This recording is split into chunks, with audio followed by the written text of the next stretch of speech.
Chapter 19. Jane POV. As I watch Zelda blow out her candles, celebrating her 21st birthday, I feel incredibly blessed to have her as one of my closest friends. She's more than a friend. She's like a sister to me. Zelda and Margaret have filled the voids where family should have been, and I couldn't be happier with how far we've all come together. We've proven that we don't need anyone else. All we need is each other. Happy 22nd, I whisper to Zelda, wrapping her in a hug after setting the cake down. Oh, we need napkins, I tell Zelda before hurrying back to the kitchen. As I enter the storeroom, I grab a box of refills and pull out a handful before placing the box back on the shelf. Just as I'm about to return, Zelda rushes in, her face drained of color and a look of terror etched on her features. She collides straight into me, grabbing my arms with urgency. What's wrong? What happened? I inquire, scanning the room for any signs of danger. Zelda's silence unnerves me. She's usually fearless now, having emerged from her shell. Whatever has her so shaken must be serious. You can't go out there, she blurts out, gripping my arms tightly and preventing me from stepping back into the restaurant. In the background, I hear Margaret addressing someone. Sir, you can't go back there, she calls out. What's going on? I demand, growing more anxious by the second. Zelda. I grasp her arms when her eyes widen, indicating that whatever she fears may be right behind me. Sensing a presence, I straighten up, catching a whiff of a familiar scent. Zelda's gaze meets mine, her fear palpable. I can feel my own horror mirroring hers as she squeezes my hands tightly. I shut my eyes briefly, refusing to let him break me. It's a battle I've fought nearly every night, and I've learned to endure it. I won't give him the satisfaction of seeing me crumble. Your name is Jane, right? His voice, soft yet serious, sends a shiver down my spine. Damn mate bond, tormenting me even now. Why does it have to affect me this way? Every fiber of my being yearns to throw myself into his arms, despite the fact that he nearly destroyed me. But it's the bond's desire, not mine. I remind myself fiercely that I am in control. I've fought against it for so long, worked so hard to maintain my autonomy. I won't let everything unravel now. Yes, how may I help you, Alpha Brian? I reply, forcing myself to turn around.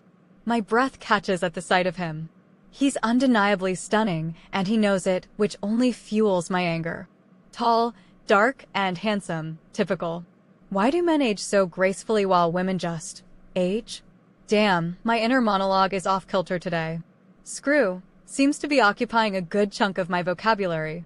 You know my name and who I am? He asks, surprised. I also know what you are too, so how may I help you? I retort, managing to keep my voice steady despite the turmoil raging within me. I want to scream and run, but I refuse to let him see my vulnerability. He exhales heavily, running a hand through his hair before scratching his neck, his gaze drifting back to the restaurant. How old are you? He asks. Old enough to know you're my mate, if that's what you're wondering. I reply sharply. Did I know it? 5 years of agony because I knew.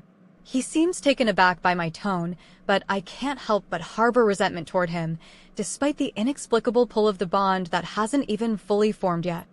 I hate him for what he put me through, hate how he hung up when I tried to tell him I was pregnant, laughing at me, claiming he would never sleep with a 17-year-old. Well, he did. And she raised his son on her own, though I wouldn't tell him that. Valentine is my world, and we don't need him in our lives. I step past him, re-entering the restaurant, managing to evade his attempt to touch me. Can we talk? He asks, looking nervous. I get the inkling that he doesn't usually struggle this much with women. Clearly, he wasn't expecting this from his mate. We just did. Nice chat. Margaret will escort you out, I retort, pointing towards Margaret as I check the dessert displays and grab a knife. Look, I know this came as a bit of a shock, but He begins. But you what? Thought I would run off into the sunset with you, dying for you to mark me? No thanks. The door is just behind you. If you turn around, you shouldn't miss it. But in case you do, there's a green sign above it saying exit, I interrupt. Wow, you are a real piece of work, he snaps, looking hurt. Well, Unless you're here for a reason that isn't about being my mate, then get out. Actually, I came here for a reason, he mutters, glancing around. We've managed to draw half the restaurant's attention, though we've been speaking rather quietly. I know it must be from his aura. As soon as I dismissed him, he got defensive and blurted it out. I need to speak to the manager about holding the annual alpha meeting here, he insists, pulling a brochure from his pocket. Don't you have your own hotels to do that at? I retort. I've been asked to hold it on neutral territory. Well, we're fully booked, I inform him. I didn't even give you the date, he snaps. I know, but whatever date it is, the place is fully booked, and if it isn't, I'll make sure it is, I assert, placing the cutting knife and napkins on the table next to Zelda's birthday cake. I want to speak to the manager, he insists, following me around. You're speaking to her, I inform him, clearing a table and heading back out to the kitchen.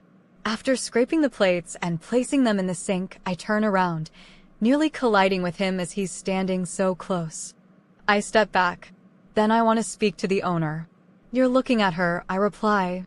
You own this place? He scoffs. Yeah, is that an issue? Are you feeling threatened by my 5-star rating compared to your 4.5? Didn't think a rogue woman could outdo you. I bet that's the real reason you're here. You finally realized where all your guests went. I challenge him. Well, he trails off, falling silent. It is, isn't it? I press. Yes and no. I wanted to book your function room for the alpha meeting and also check out the competition. I wasn't expecting to find my mate, though, he admits somewhat lamely. Well, like I said, we're booked out, so if you'll excuse me, I tell him, but he growls, stepping into my path. Why are you being like this? He demands. Being like what, Alpha Brian? This. I'm your mate. I'm well aware. Then stop. Just let me take you out or something. Go somewhere with less of an audience, he pleads, glancing around at the chefs. No, thank you. Do you have a boyfriend? Is that it? He probes. No. I don't feel the need to fuck everything in sight, I snap venomously. Excuse me, he asks incredulously. I roll my eyes, attempting to step around him, but he blocks me again by placing his arm on the bench. I have work to do. Please move, I insist. As an alpha, I can forcefully mark you to make you submit.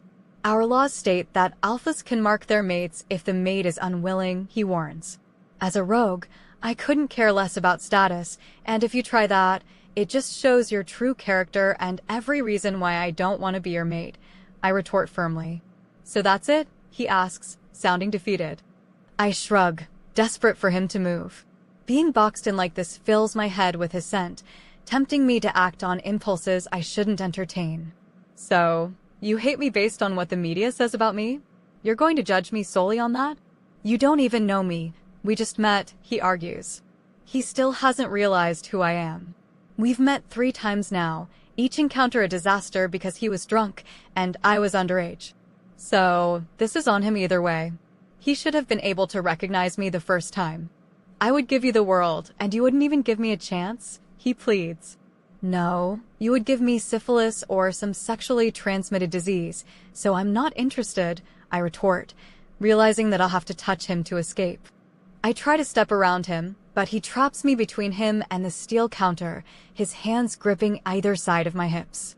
Don't pretend the mate bond doesn't affect you the same way it affects me, Jane, he insists, leaning in closer.